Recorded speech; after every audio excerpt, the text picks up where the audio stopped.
A company has common stock with a $10 par value and a fair market value of 15.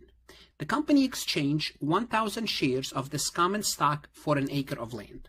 Okay, let's just kind of visually see what happened. The company gave up 1,000 stocks.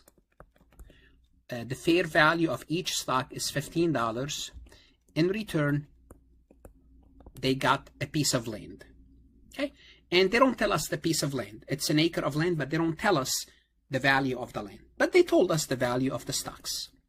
Now, the question is, the land will be debited for $10,000. So what they're asking you is, do you know what journal entry do we have to do if this transaction took place? In other words, they're asking you, how much do you capitalize land? So this is what the entry would look like. We're going to debit land, we're going to credit common stock, and we're going to credit additional paid-in capital. This is what the entry should look like. Debit land for certain amount, credit common stock for the stock issued, and the remainder is paid-in capital. So first they're asking us, do we debit land $10,000? That's the first question. Okay. How do we deal with this type of question? How much do we value the land? Well, simply put, you value the land based on the fair value of the asset you gave up. So let's assume you paid. Let's just keep it simple. Let's assume rather than you gave them 1,000 shares of stocks with a fair value of 15, you gave them $20,000. Well, if you gave them $20,000, that's easy. $20,000 equal to $20,000. Here, what you gave them is 1,000 shares of stock. Each stock is $15. What does that mean? It means you gave them $15,000 worth of value. Simply put, the land will be debited at $15,000. So the rule, you need to know the rule. The rule is this. If you are exchanging stock for something else, how do you determine what's the value of the asset or the expense that you are incurring? Well, if you know the fair value of the asset that you are giving up, which we know in this situation, the fair value of each stock is $15, you would use this. Therefore, would the land be debited for $10,000? The answer is no. Once I take out 1, I will take out A, I will take out C. All what I have to know now, if 2 is a correct part of the journal entry or not a correct part of the journal entry. If not, if 2, B will be the answer. If not, D is the answer.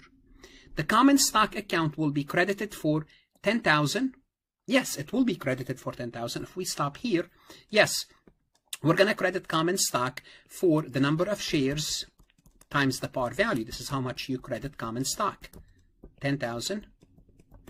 And no additional paid-in capital will be recorded. That's not true.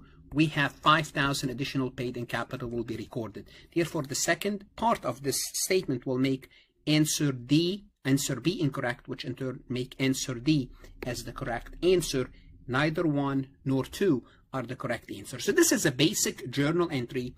So here you have to know your basic journal entries. You have to know how do we deal with stocks issued for something other than cash. So if you issued stocks and you received $15,000 in cash, that's easy. You debit cash, credit common stock, credit APIC. Here they told you you got the land. So the question is, how much do you value the land? This is how you will deal with this question.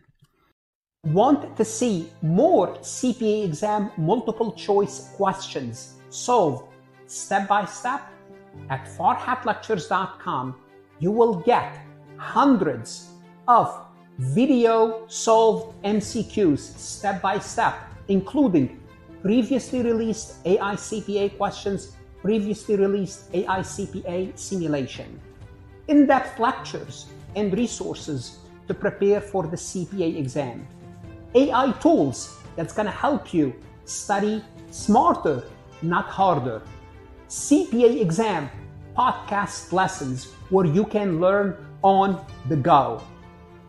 And also you will get the personal guidance of support of Farhat and his team. If you are serious about passing the CPA exam, this is your next step. Visit the website farhatlectures.com, start your free trial, and I hope to see you on the website.